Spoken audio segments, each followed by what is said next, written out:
Ce soir, tous ensemble réunis, nous allons célébrer les 50 ans d'installation du théâtre Dijon-Bourgogne au Parvis Saint-Jean. Nous célébrons aussi sa réouverture après des travaux de rénovation, comme vous pouvez le voir, dans lesquels nous nous sommes engagés avec Claire Guest. C'est pas trop fort? Parce que moi je m'entends très fort. Alors, dans lesquels nous nous sommes engagés avec Claire Guest, directrice adjointe, dès le début du premier mandat. Nous souhaitions remettre le Parvis Saint-Jean en valeur pour mieux y accueillir le public et les équipes. Le faire rayonner aussi dans la ville de Dijon. Et je remercie pour cela la Direction régionale des affaires culturelles et la ville de Dijon qui ont rendu tout cela possible. Je remercie aussi Fabien Durbini et Paul Thémiot, les architectes du projet et tous les artisans qui ont travaillé sur cette rénovation. Je remercie aussi toute l'équipe du TDB, avec une mention particulière pour Claire Guest, puisqu'il fallait être assez folle toutes les deux, il y a 4 ans, pour se lancer dans la rénovation non pas de un théâtre, mais de 2 théâtres. Tu as été vraiment d'une ténacité incroyable, et ces travaux te doivent beaucoup. 50 ans, donc, que cette église est devenue un théâtre au cœur de Dijon. 50 ans à se raconter des histoires, à partager le présent, à intensifier nos existences en recréant une communauté éphémère. Celle du public, mais celle des artistes et de l'équipe du théâtre, vivants et vivantes ensemble. 50 ans à faire résonner les mots des chefs-d'œuvre d'hier et faire entendre ceux de demain, ardents, brûlants et tremblants. 50 ans à vivre au rythme des levées de rideaux, de l'accueil des équipes artistiques, des répétitions, des créations, des premières, des dernières représentations, et à partager ces émotions si particulières. 50 ans à applaudir, à vibrer ensemble, à débattre, à rire, à pleurer, à rêver, à tenter de refaire le monde ensemble, à y parvenir parfois.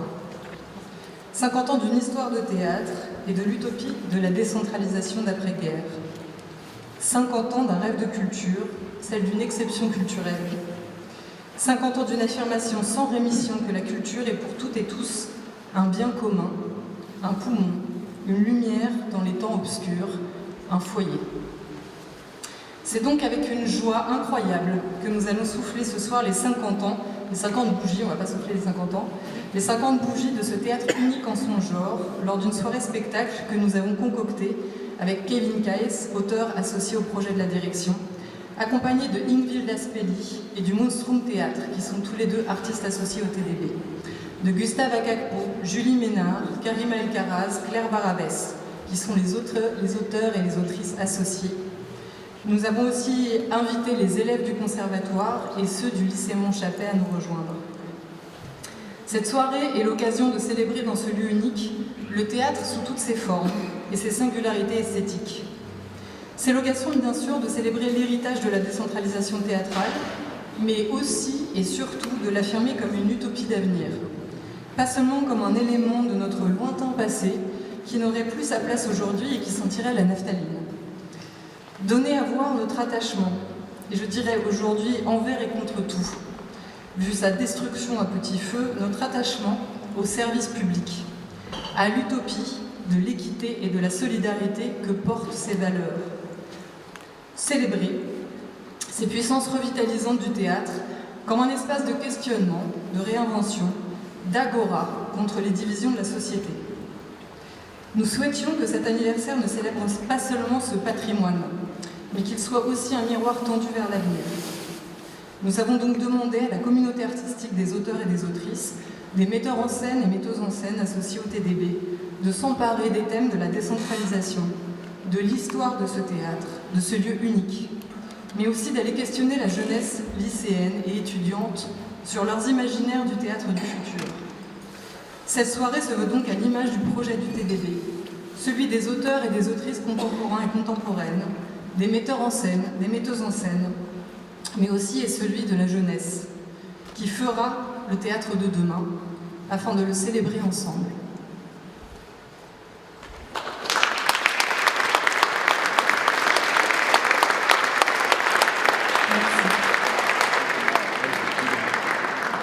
Merci. Bonsoir à toutes et à tous, Monsieur le Ministre, Président de Dijon Métropole, cher François Rebsamen. Je salue aussi le Président du Conseil régional de Bourgogne-Franche-Comté, cher Jérôme Durin, Madame la Directrice régionale des affaires culturelles de Bourgogne-Franche-Comté, Madame Aimée Roger. Je salue bien sûr l'adjointe à la culture, chère Christine Martin, et Madame la Directrice, bien sûr, j'aurais même dû vous citer en premier, la Directrice du Théâtre Dijon-Bourgogne, chère Maëlle Poésie. Alors ce soir, vous l'avez dit, nous célébrons le théâtre en tant qu'art dramatique, bien évidemment, mais également l'édifice où cet art s'exprime. Après quelques mois de travaux, le théâtre Dijon-Bourgogne regagne les murs séculaires qu'il accueille depuis désormais 5 décennies. Alors je me réjouis d'être à vos côtés, même si je n'étais pas maire quand le projet a été lancé, mais j'en récolte les fruits. Je me réjouis donc d'être à vos côtés, tout à la fois pour ce bel anniversaire, mais aussi l'aboutissement de la rénovation du Parvis Saint-Jean, un projet que vous pensez et portez, je le sais, depuis votre arrivée, chère Maëlle Poésie, et animé par la volonté d'améliorer encore davantage les conditions d'accueil du public, tout en réaffirmant la place de ce théâtre au cœur de notre ville. Alors sachez que la ville de Dijon est fière d'avoir contribué à hauteur de 40% à cette opération qui vient parachever un ensemble de travaux conduits sur le site du Parvis. Et je pense à la restauration du portail sud et également à la mise en accessibilité. Alors sans oublier les grandes transformations menées sur l'environnement immédiat du Parvis, et en même temps qu'il a offert un nouveau visage au quartier, eh bien l'embellissement de l'axe Monge-Bossuet, achevé il y a un peu plus d'1 an, a mis en valeur le monument historique dans lequel nous nous trouvons et l'a inscrit dans une zone piétonnisée et apaisée. Alors, au cours des travaux, son sol a révélé, vous en souvenez sans doute, la grande frayeur de l'ancien maire, parce qu'on sait quand on découvre des trésors, parfois ça peut faire que les travaux durent plus.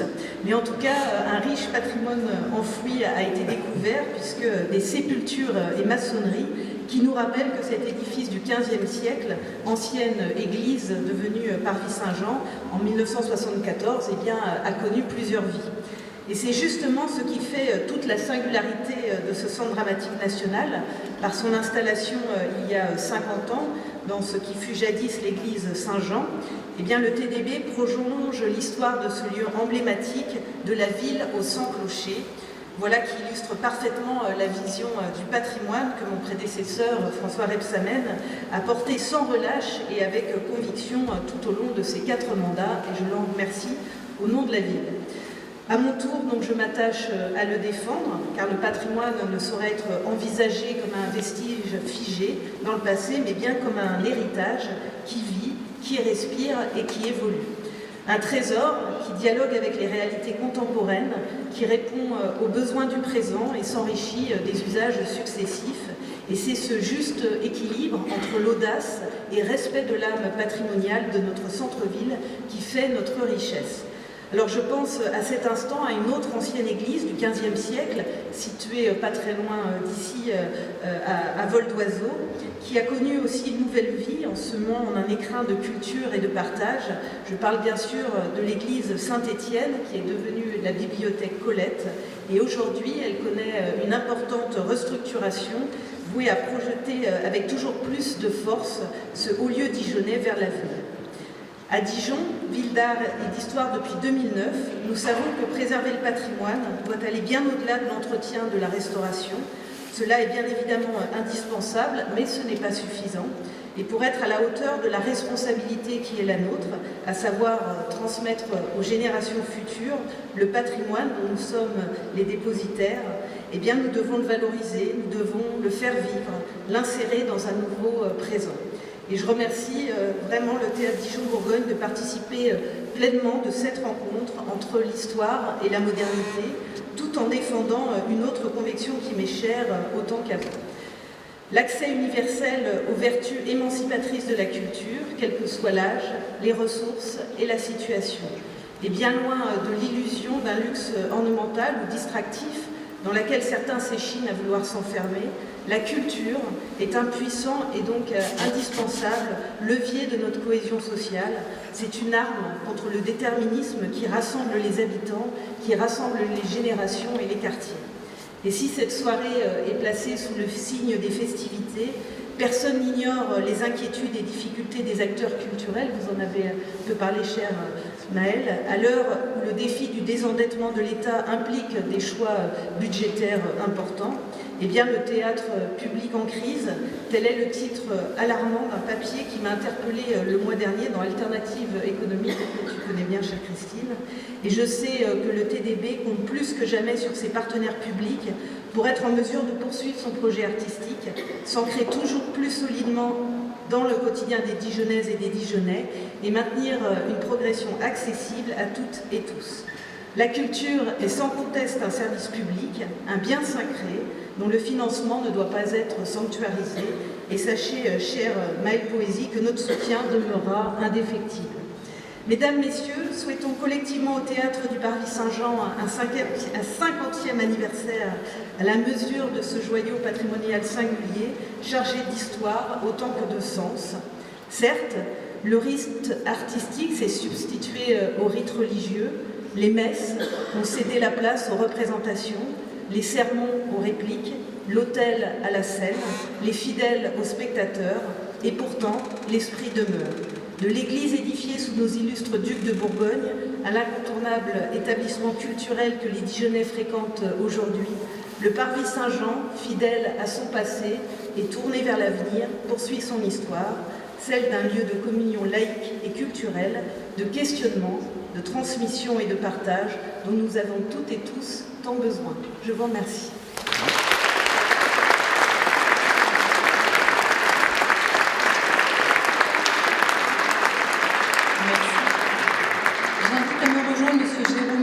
Président du Conseil régional de Bourgogne-Franche-Comté.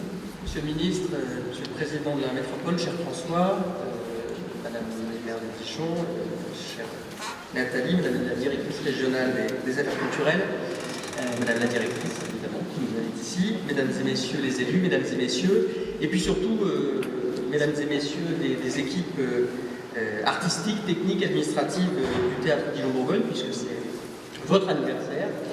Merci de cette soirée. C'est réellement pour moi un immense plaisir d'être avec vous ce soir pour cet anniversaire. C'est la première fois que je viens comme président de région, en tant que président de région au Parvis. J'étais heureux d'ailleurs d'échanger avec Maëlle Poésie tout à l'heure, un peu plus tôt dans la journée. Une lacune qui sera vite comblée parce que j'en reviendrai très vite. Dans ce lieu magnifique, à plus d'un titre, un lieu magnifique pour un bâtiment, pour l'histoire qu'il porte, et puis un lieu magnifique surtout pour le projet qu'il fait vivre au quotidien, et ce depuis tant d'années, 5 décennies. Alors c'est évidemment un lieu capital en tant que centre dramatique national, je pense que d'autres après moi y reviendront, mais cela va bien au-delà. Je sais que, et nous savons tous, que c'est ici une institution, je ne veux pas trop alourdir le propos, mais c'est une institution qui a toujours été un formidable lieu de création, et surtout un lieu qui, depuis 5 décennies, a su proposer incontestablement une programmation qui portait de grandes ambitions, mais qui a toujours su se garder de la cuistrerie, qui s'est gardé de tout élitisme, avec une attention toujours très forte à son public. C'est une immense chance pour vous toutes et tous, le public, que d'avoir ici un lieu de référence, un lieu de confiance. Je sais que Maëlle Poésie a elle aussi à cœur de bien entretenir ce lien particulier du TDB à son public. En tant que nouveau président de la région, je ne vous cache pas qu'il y a un bonheur particulier à venir à la découverte, au contact d'institutions comme le TDB, qui font la fierté de la région Bourgogne-Franche-Comté. Dès mon élection, j'ai tenu à célébrer ces fiertés de la région, aux 4 coins de notre territoire, qui rayonnent et font briller l'ensemble du territoire régional. Alors il y a des fiertés économiques, car notre région héberge des pépites industrielles, il y a des fiertés patrimoniales, et je crois qu'à Dijon, on sait de quoi on parle en termes de patrimoine. Il y a des trésors naturels, il y a des savoir-faire d'exception en matière agricole, en matière viticole et vinicole. Là encore, Dijon est bien placé pour témoigner de cela. Et puis, il y a ces fiertés culturelles, des trésors de culture vivante. Alors j'ai d'autant plus de plaisir à saluer le TDB que je le fais dans la vie de Nathalie Kunders et de François Rebsamen, et dont je sais que depuis 25 ans, vous avez été un très grand défenseur et un très grand promoteur de la culture dans cette ville, et une défense qui continue au niveau de la métropole. Cet engagement, c'est un engagement qui est capital, parce que ça a été dit par Nathalie Kunders, une période douloureuse de coupes budgétaires très sévères, qui nous impose le redressement des finances de l'État. Et je pense qu'ici, vous en êtes toutes et tous convaincus. La région marche du même pas que la métropole et que la ville sur ce sujet pour que vive la culture. Nous ferons le maximum pour que la culture soit épargnée, pour que le public le plus large possible ait accès à des spectacles de qualité et qu'il ait accès à des œuvres ou des spectacles qui soient ambitieux, intelligents, émouvants, pour nous faire rire, nous faire pleurer, en tout cas pourvu qu'ils nous émeuvent. Alors pourquoi finalement défendre la culture? La meilleure réponse est peut-être celle du grand metteur en scène polonais, Tadeusz Kantor, qui disait « L'art est inutile, l'amour aussi ». Il fallait défendre la culture et l'amour. Ce soir, c'est la culture. Pourtant, nous le savons, certaines collectivités choisissent de réduire considérablement leur budget culture pour sauvegarder des budgets qu'elles considèrent comme plus productifs. Mais qu'est-ce qui est à la fois plus inutile et plus essentiel que la culture? L'intelligence, la curiosité, l'émotion.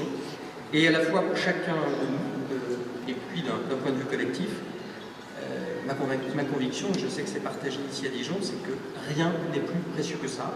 Et heureusement, et là on va rentrer dans une période un petit peu douloureuse de mon papier, n'en déplaise aux réseaux sociaux, aux médias qui surfent sur des pensées qui sont parfois les plus viles, les plus abjectes.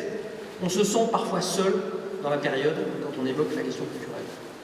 Mais ici, ce soir, nous sommes ensemble, et je peux vous dire que la région, elle va sanctuariser son budget culture, parce que je pense que, comme je l'ai dit plus tôt, rien n'est plus important que de pouvoir vous permettre de continuer à travailler dans de bonnes conditions. Donc, ça fait du bien d'être ici, c'est un immense plaisir de fêter cet anniversaire avec vous, dans la mémoire de Jacques Fournier, dans la mémoire aussi de Jacques Copeau, puisque nous fêtons également le centenaire des Copiaux et de leur installation à Vernon-Vergelès.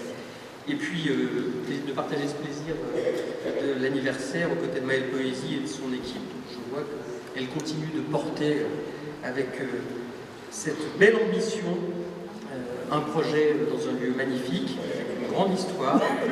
On sait qu'on trouvera ici encore pour de longues années de précieuses émotions, grâce aux artistes, grâce à un public que je vois à la fois fidèle et enthousiaste. Tout cela, un merci très sincère à vous toutes et à vous tous.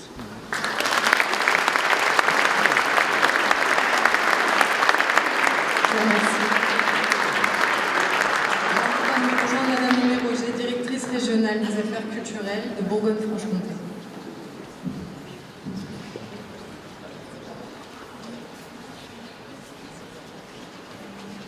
Monsieur le ministre, Madame la maire de Dijon, Monsieur le président du conseil régional, Madame Christine Martin, Madame la directrice, chère Maëlle Poésie et chère équipe du théâtre Dijon-Bourgogne, Mesdames et Messieurs, comme je clôt ce soir la prise de parole des partenaires et financeurs du théâtre Dijon-Bourgogne, je me tâcherai de n'être pas trop longue, mais j'ai toutefois quelque chose à dire. Fêter cet anniversaire, les 50 ans du théâtre Dijon-Bourgogne, Centre dramatique national de Dijon, c'est en effet dire, nous dire et dire au monde plusieurs choses importantes. Et je suis très fière de pouvoir le faire avec vous ce soir.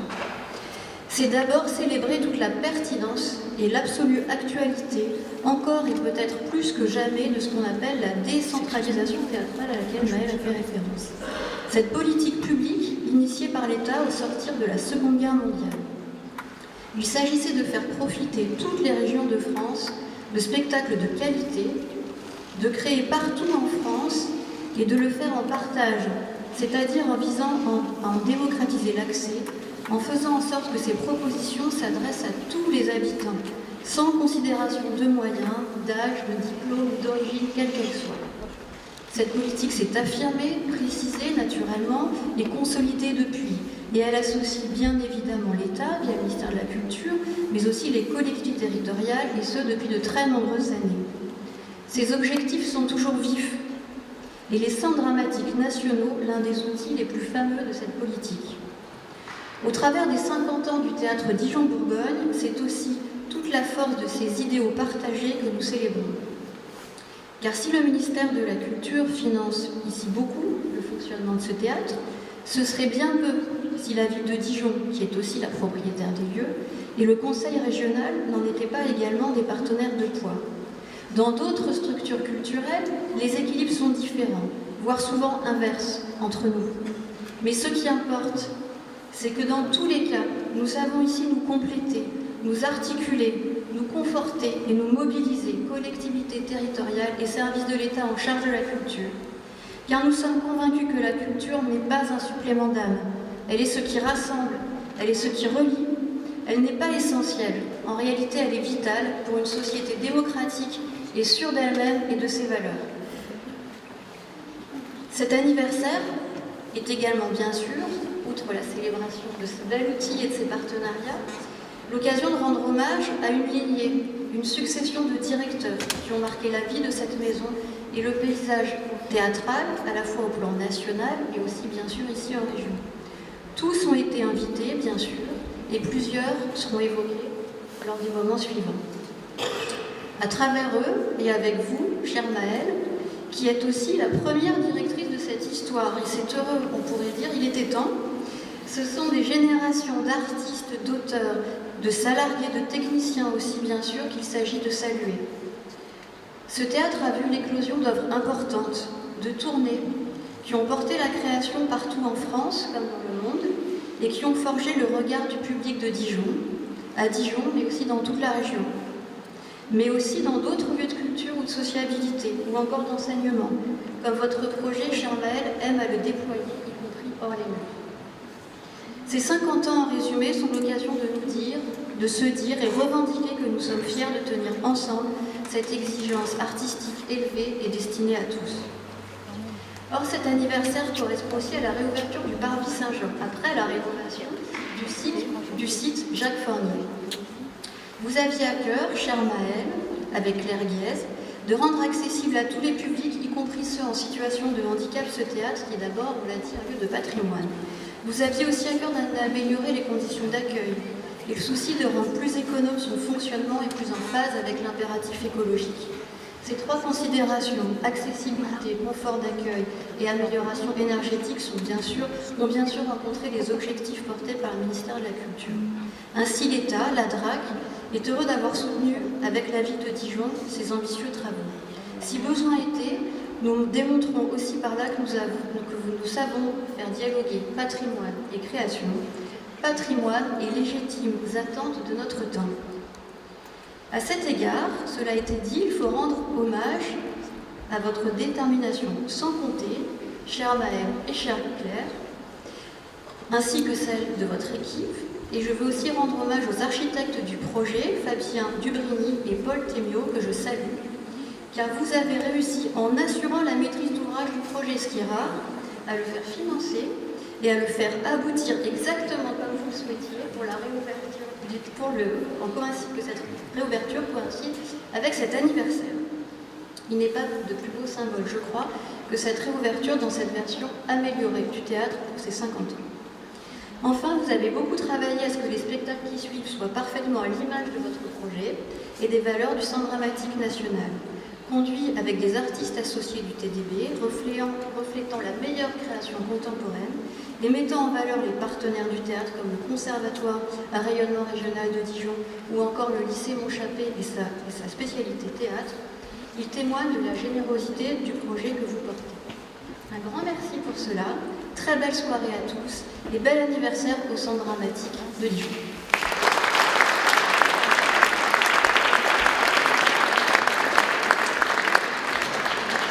Donc, juste vous préciser que la soirée que vous allez voir ce soir, alors vous avez tout dans le petit fascicule que vous pouvez prendre, c'est une soirée unique. Elle ne se joue que ce soir, elle ne va pas être reprise à un autre moment. Comme je vous l'ai dit tout à l'heure, c'est une soirée puzzle, c'est-à-dire que chaque petit extrait que vous allez voir, petite pièce, mini-pièce que vous allez voir, a été écrit par un auteur ou une autrice différents et différentes. Et pareil pour les metteurs en scène. Et comme vous allez le voir, ça mélange à la fois les élèves du lycée Montchapet, les élèves du conservatoire régional, mais aussi des acteurs et des actrices professionnels. Je ne sais pas du tout quelle heure il est, je ne sais pas du tout si on va démarrer pile à 20h ou s'il y a des gens qui arrivent pile pour 20h, 19h36.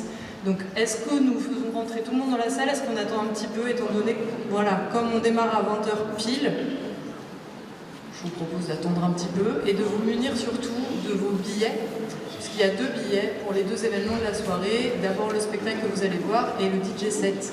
Je vous remercie, à tout à l'heure.